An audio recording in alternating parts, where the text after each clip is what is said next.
Hello बच्चों, how are you.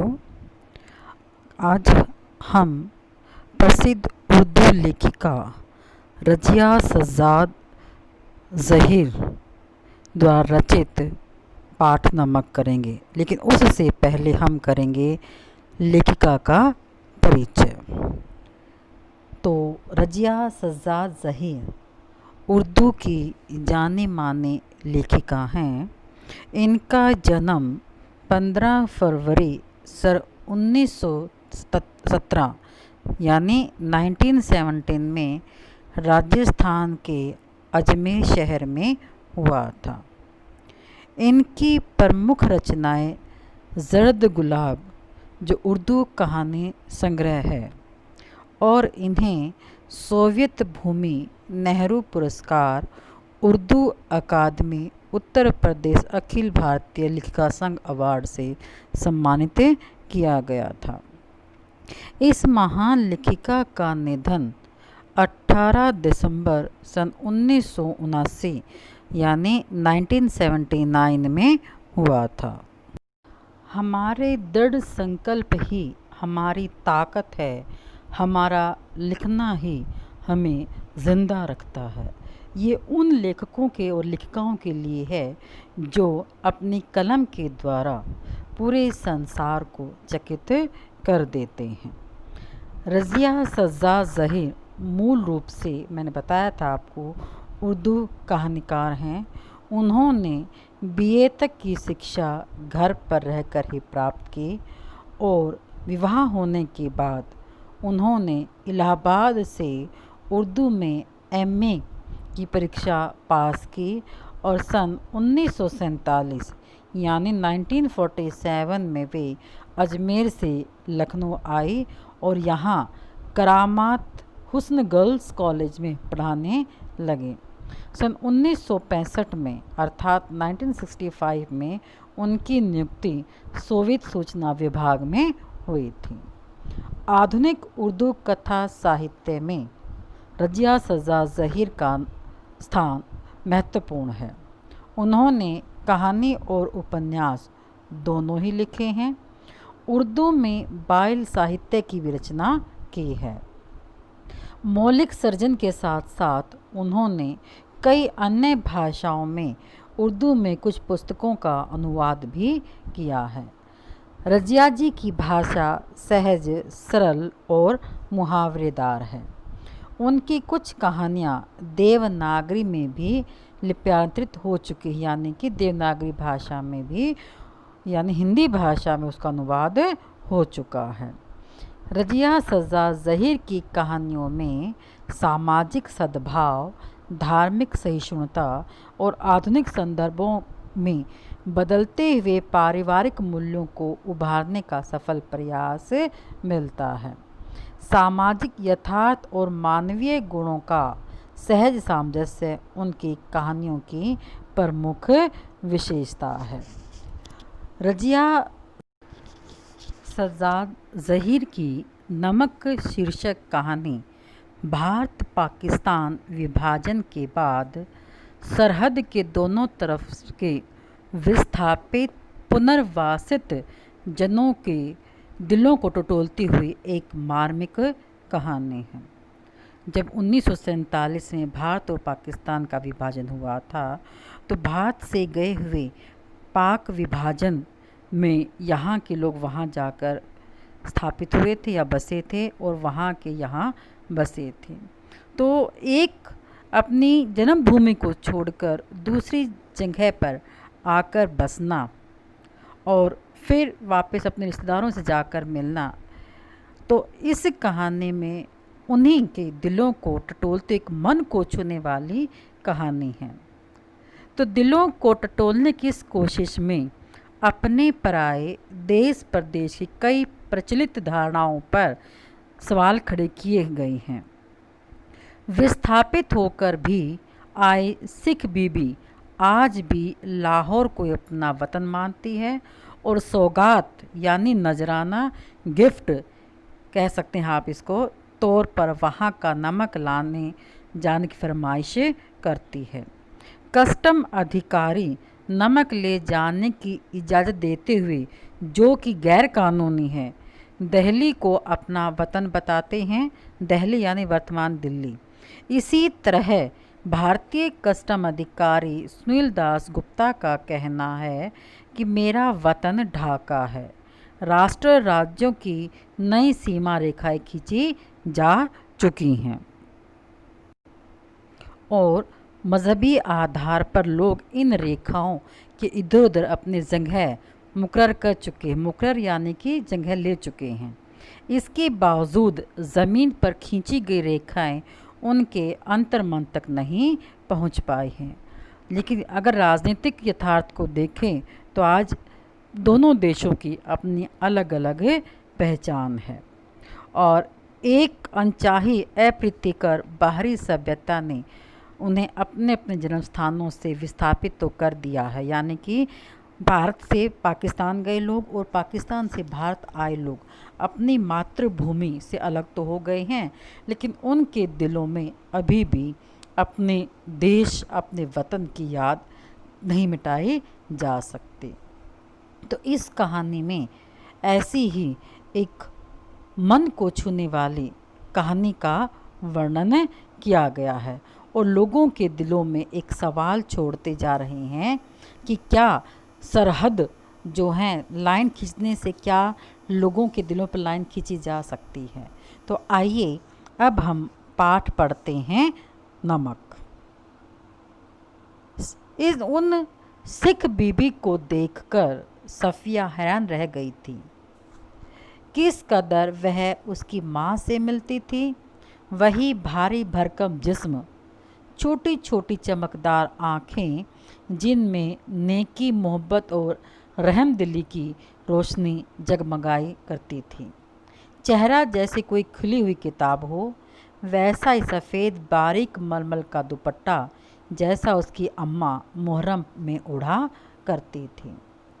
कि सिख परिवार था और उस सिख परिवार में एक मुस्लिम लड़की सफ़िया कीर्तन में गई हुई थी।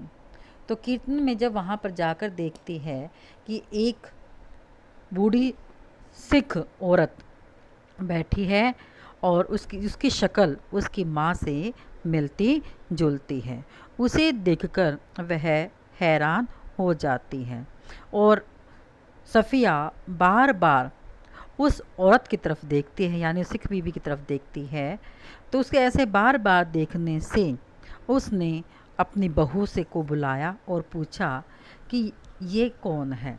तो उसने बताया कि ये मुसलमान है और कल ही सुबह यह लाहौर जा रही है अपने भाइयों से मिलने, जिन्हें इन्होंने कई साल से नहीं देखा। लाहौर का नाम सुनकर वे कौन सिख बीबी उठकर सफ़िया के पास आ बैठी, उसे बताने लगी कि उनका लाहौर कितना प्यारा है। अर्थात वह यहाँ आने से पहले वह सिख परिवार जो था लाहौर में रहता था और उसे लाहौर की याद आती है और वह सफ़िया को अपने लाहौर के बारे में बताती है कि वहाँ के लोग कैसे खूबसूरत होते हैं, उम्दा खाना नहीं, बहुत अच्छा खाना खाने वाले, और नफीस एक से एक बढ़कर कपड़े पहनने के शौकीन हैं। सैर सपाटा करना उनका काम है और जिंदा दिली यानी हमेशा खुश मिजाज रहना ही उनकी एक तस्वीर को खींच देती हैं। उधर कीर्तन चलता रहा और वे दोनों सिख बीबी और सफ़िया बातें करती रहती हैं। सफ़िया ने एक बार बीच में पूछा, माताजी आपको तो यहाँ आए बहुत साल हो गए हैं। हाँ बेटी, जब हिंदुस्तान बना था तभी हम यहाँ पर आए थे। वैसे तो अब यहाँ पर हमारी कोठी भी बनी हुई है और हमारा बिजनेस भी है, पर लाहौर अभी भी याद आता है। हमारा वतन तो लाहौर ही है। फिर पलकों में वो कुछ दूधिया आंचल से समा जाती हैं, अपनी आँखें पोंछती हैं और बात आगे चल पड़ती है। घूम फिर कर फिर उसी जगह पर साडा लाहौर। कीर्तन ख़त्म हो जाता है और सफ़िया प्रसाद हाथ में लेकर उठने लग जाती है। सफ़िया उसको सलाम दुआ करती है और चलने की आज्ञा मांगती है। तब सफ़िया ने पूछा, क्या आपके लिए वहाँ से, कहाँ से, लाहौर से कोई सौगात यानी कोई नजराना गिफ्ट लेकर आना है तो मुझे हुक्म दीजिए। वे दरवाजे से लगी खड़ी रही, फिर थोड़ा सा हिचकिचा कर कहती है आहिस्ता से कि अगर ला सकती हो तो थोड़ा सा लाहौरी नमक ला देना। 15 दिन कैसे गुजर गए पता ही नहीं चला सफ़िया को। जिम खाने की शामें, दोस्तों के प्यार मोहब्बत, भाइयों की खातिरदारी, उसका बस न चलता था कि वह बिछड़ी हुई परदेसी बहन को क्या कुछ ना कर दें। दोस्त जो उसके नज़दीकी थे, रिश्तेदार थे, वे यह हालत कि कोई ना कोई कुछ ना कुछ लाकर उसे दे रहा था। कोई कुछ भी कहीं से भी क्या कर रखें, कहाँ दें, वो सामान ला ला कर दे रहे थे। लेकिन सफ़िया को एक समस्या थी कि वह सामान कैसे पैक करे, और सबसे बड़ी समस्या थी वह बादामी कागज़ की एक पुड़िया जिसमें कोई सेर यानी 1 किलो लाहौरी नमक था। लाहौरी नमक जिसे हम सेंधा नमक या काला नमक भी कहते हैं। सफ़िया का भाई एक पुलिस अफसर था। उसने सोचा कि वह ठीक राय दे सकेगा। चुपके से पूछने लगी, क्यों भैया, नमक ले जा सकते हैं? वह हैरान होकर बोला, नमक तो नहीं ले जा सकते, गैर कानूनी है। और नमक का आप करेंगी क्या? आप लोगों के हिस्से में तो हमसे बहुत ज़्यादा नमक आया है। ये बातें जो हैं सफ़िया के पुलिस अधिकारी भाई ने कही तो वह थोड़ा सा झुंझला जाती, गुस्सा भी करती है। मैं हिस्से बकरे की बात नहीं कर रही हूँ, आया होगा, मुझे तो लाहौर का नमक चाहिए, मेरी माँ ने मंगवाया है। अब बहन की ज़िद और बातें सुनकर वो भी हैरान रह जाता है। भाई की समझ में कुछ नहीं आया, माँ का इसमें जिक्र क्या था, वे तो बंटवारे से पहले ही मर चुकी थी। फिर थोड़ा सा नरम होकर वो समझाने लगा कि देखिए बाजी यानी बहन, आपको कस्टम से गुजरना है, और अगर एक भी चीज़ ऐसी वैसी निकली तो आपके सामान की चिंदी यानी कि बिल्कुल कतरा कतरा बिखेर देंगे कस्टम वाले, कानून जो। फिर वह गुस्सा करती है सफ़िया, बोलती है, निकल जा आने का क्या मतलब, मैं क्या चोरी कर ले जाऊंगी, छिपा कर ले जाऊंगी, मैं तो सबको दिखा कर ले जाऊंगी और बता कर जाऊंगी। यह सुनकर भाई को थोड़ा सा गुस्सा भी आता है, लेकिन कह नहीं पाता। वो कहता है, ये तो आप बहुत बड़ी गलती कर रहे हो, करेंगे ऐसा करोगी तो, कानून भी कुछ चीज़ है। तो कहती, मैं कानून वानून को कुछ नहीं जानती, और कानून सब का क्या हुकूमत के ही होते हैं, कुछ प्यार मोहब्बत प्रेम इंसानियत की भी बातें होती हैं। आखिर कस्टम वाले भी तो इंसान हैं, कोई मशीन तो नहीं है। हाँ, उसी इसका भाई कहता है कि हाँ, ये मशीन तो नहीं, पर मैं आपको यकीन दिलाता हूँ वे शायर भी नहीं होते, उनको तो अपनी ड्यूटी करनी होती है। शायर यानी कवि नहीं होते। अरे बाबा, मैं कब कह रही हूँ कि वह ड्यूटी ना करें, एक तोहफ़ा ही तो है कि वह भी चंद पैसों का शौक़ से, देख लो, कोई सोना चांदी या स्मगल यानी तस्करी का कोई सामान नहीं है, ना मैं कोई ब्लैक मार्केटिंग कर रही हूँ। अरे बाबा, तो मैं कब कह रही हूँ, ऐसा वो बोलती है। अब फिर भाई कहता है उसको, अब आपसे कौन बहस करे, आप अदीब ठहरी। अदीब यहाँ पर कलाकार कह सकते हैं हम इसको, हम साहित्यकार कहेंगे, क्योंकि साहित्यकार ही ठीक रहेगा। तो सभी साहित्यकारों का दिमाग थोड़ा सा तो ज़रूर घुमा ही होता है। वैसे तो आपको बताए देते कि आप ले नहीं जा पाएंगी और बदनामी मुफ्त मिलेगी, क्योंकि उसके भाई को डर था कि एक वो तो वही पुलिस अधिकारी था, और इसकी बहन भी चाहे हिंदुस्तान रह रही थी लेकिन एक कलाकार थी, वो भी साहित्यकार थी, तो उसकी कहीं इंसल्ट ना हो जाए। तो उसने गुस्से में जवाब दिया उस सफ़िया ने कि कस्टम वालों को जाने या न जाने पर हम इंसानों को थोड़ा सा ज़रूर जानते हैं, और रही दिमाग की बात, तो अगर सभी लोगों का दिमाग एक जैसा होता, अदीबों जैसा होता, अदीब यानी साहित्यकारों जैसा होता, तो इस दुनिया कुछ और ही होती। वो अपने भाई को ये सब बातें समझा रही थी। अब आगे मारे गुस्से की, अब गुस्से में देखो लड़कियां तो जल्दी रोने लग जाती हैं, और जब तो वह रोने लग जाती है तो उसका भाई फिर सिर हिलाकर चुप हो गया अपनी बहन की आंखों में आंसू देखकर। अगले दिन 2 बजे उसे वहाँ से चलना था, तो सुबह के लिए बहुत सारे व्यस्त कार्यक्रम थे, बना चुके थे भी क्या क्या हमने करना है, इसलिए उसने सारी पैकिंग रात को ही करनी थी। तो उसने अपने कमरे का दरवाज़ा अंदर से बंद किया और सामान बांधने लगी। इधर उधर जो सामान फैला था धीरे धीरे उसने इकट्ठा कर कर सूटकेस और बिस्तर बंद में बांध लिए थे। सिर्फ 2 चीज़ें रह गई थी। एक तो वह टोकरी जिसमें किन्नू थे, एक दोस्तों का तोहफा संतरे और माल्टे का मिलाकर पैदा किया हुआ फल माल्टा, जो संतरे से जैसा होता है लेकिन खाने बहुत मीठा और रंगीन होता है, और दूसरी थी नमक की पुड़िया। अब तक सफ़िया तो पहले गुस्से में तो थी, अपने भाई से बात करती है तो पहले तो उसका जो मन के जो भाव थे वो हैवी हो रहे थे उसके ऊपर, लेकिन अब वह शांत हो गई थी। अब उसके मन के भावों के ऊपर अब बुद्धि हैवी हो गई थी। अब उसको ये था कि नमक की पुड़िया कैसे लेकर जाएगी और रखे तो रखे कहाँ रखे। अब मजबूरी है लेकिन है इसके लिए तो इसलिए वह अगर कस्टम वालों ने जाने दिया तो मजबूरी है, अगर छोड़ दिया तो। लेकिन फिर अगर मैंने जो वादा भी किया है कि मैं आप अपनी माँ, क्योंकि उसको माँ समझने लगी थी कि और हम अपने को सैयद कहते हैं, और फिर वो कहती मैं कैसे इसको अपने वादे को झुठला सकती हूँ, और हम तो अपने वादे के पक्के हैं। तो वो फिर क्या करती है कि उस नमक की पुड़िया को किन्नू की जो टोकरी थी उसमें सबसे नीचे रख देती है, और फिर ऊपर से फल ढक देती है।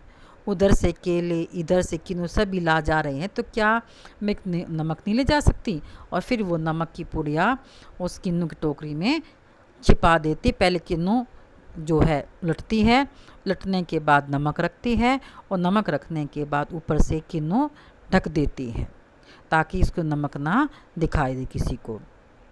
ये सब करना तो उसे अच्छा तो नहीं लग रहा था, लेकिन उसे वो कहानी याद आती जब बचपन में उसकी माँ ने सुनाती थी उनको तिलस्मी कहानियाँ, जादू भरी कहानियाँ, कि एक शहजादा था जिसने अपनी रान यानी कि थाई जो हमारी होती है, तो उसमें चीर कर एक हीरा छिपा रखा था, और ताकि उसको वह सरहदों से गुजर जाता कोई खौफनाक भूत देवी देवता उसको ना देखें।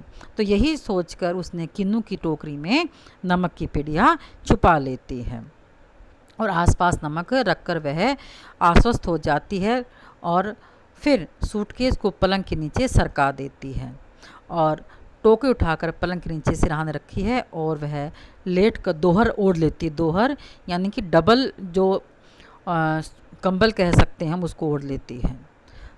फिर रात को तकरीबन 1:30 बजा हुआ था, और मार्च की सुहावनी हवा खिड़की की जाली से आ रही थी। बाहर चांदनी साफ और ठंडी थी। खिड़की के करीब लगा चंपा का एक घना दरख्त यानी एक झरोखे के समान जो पेड़ था वो दिखाई देता है कि सामने की दीवार पर पत्तियों के अक्स लहरा रहा था। अक्स यानी एक हम कैसे कह सकते हैं कि शरीर सा कह सकते हैं, पत्तियों का एक। कभी किसी तरफ से किसी की दबी हुई खांसी की आहट, दूर से किसी कुत्ते की भौंकने या रोने की आवाज़, चौकीदार की सीटी, और फिर अचानक सन्नाटा। यह था पाकिस्तान, जहां उसके 3 सगे भाई रहते थे। बेशुमार चाहने वाले दोस्त थे, पिता की कब्र थी, छोटे छोटे नन्हे मुन्ने भतीजे भतीजियाँ थीं जो बार बार बड़े प्यार से मासूमियत से उससे पूछते, फूफी जान आप हिंदुस्तान में क्यों रहती हैं? तो जहाँ हम लोग नहीं आ सकते, उन सब के और सफ़िया के बीच एक सरहद थी, और बहुत ही नोकदार लोहे की छड़ों का जंगला जो कस्टम कहलाता था। कल वह लाहौर से चली जाएगी, हो सकता है साल भर बाद फिर आए। 1 साल से पहले तो वह आ नहीं सकती, और यह भी हो सकता है कि अब कभी भी ना आ सके। उसे ऐसा महसूस हो रहा था कि जैसे बाहर कोई सका अपना कोई अजीज़ उसके बारे में बातें कर रहा है। और फिर उसने आंखें धीरे धीरे अपनी आंखें बंद कर ली। फिर उसे एक सफ़ेद दुपट्टे का दूधिया आंचल लहराता दिखाई देने लगा। अर्थात उसे सपना आया कि जैसे उसकी माँ हो, जिस पर वहाँ वहाँ सितारे झिलमिला रहे थे। हमें वहाँ आए तो बहुत दिन हो गए हैं, यहाँ हमारी कोठी भी है, बिजनेस भी है, हम यहाँ बस गए हैं, पर हमारा वतन तो जी लाहौर ही है। ये बातें जो सिख बीबी ने कीर्तन के दिनों में उससे कही थी याद आने लगती है। फिर उसे दिखा इकबाल का मकबरा, फिर वापस लाहौर का किला, किले के पीछे डूबता हुआ सूरज की नारंगी किरणें, आसपास से फैलता उभरता अंधेरा, उस रंगीन अंधेर बहती हुई नरम हवा, उस हवा में रची हुई मोलसरी की खुशबू और मकबरे की सीढ़ियों पर बैठे हुए दो इंसान सिर झुकाए चुपचाप उदास, जैसे दो बेजान परछाइयाँ हों। तो जैसे वो आपस में बात कर रहे हैं, तो तुम कल चली जाओगी? हाँ। अब कब आओगी? मालूम नहीं, शायद अगले साल, शायद कभी नहीं। ऐसा लग रहा था कि जैसे सपने में वो अपने किसी अजीज़ व्यक्ति से बात, अजीज़ बहुत नज़दीकी आदमी से बात कर रही हो। फिर अचानक उसकी आंखें खुल जाती हैं और शायद उसने मकबरे की सीढ़ियों के नीचे लगी दूब से एक पत्ती तोड़ी थी, जिस पर ठंडी ओस जमनी शुरू हो गई थी। हुआ यह था कि नींद में करवट लेते हुए उसका हाथ कीनों की टोकरी पर लग जाता है, जो ऊपर तक भरे हुए थे रसीले ठंडे कीनों, जिनको देते वक्त उसके दोस्त ने कहा था कि यह हिंदुस्तान पाकिस्तान की एकता का मेवा है। तो साफ़िया अगले दिन 2 बजे को निकलना था, इसलिए साफ़िया फ़र्स्ट क्लास के वेटिंग रूम में बैठ जाती है। दिल्ली तक की किराया उसके भाई ने दे दिया था। वह हाथ में टिकट दबाए वेटिंग रूम के बाहर प्लेटफॉर्म पर टहल रहा था। ट्रेन का इंतज़ार उसका भाई कर रहा था और वह अंदर बैठी चाय की प्याली हाथ में लिए कीनों की टोकरी पर निगाहें जमाए यह सोच रही थी कि आसपास इधर उधर इतने लोग हैं, लेकिन सिर्फ यह वही जानती है कि टोकरी की तह में, तह यानी सबसे नीचे, कीनों के नीचे जो है नमक की पुड़िया है और वह उस नमक की पुड़िया को ले जाती है।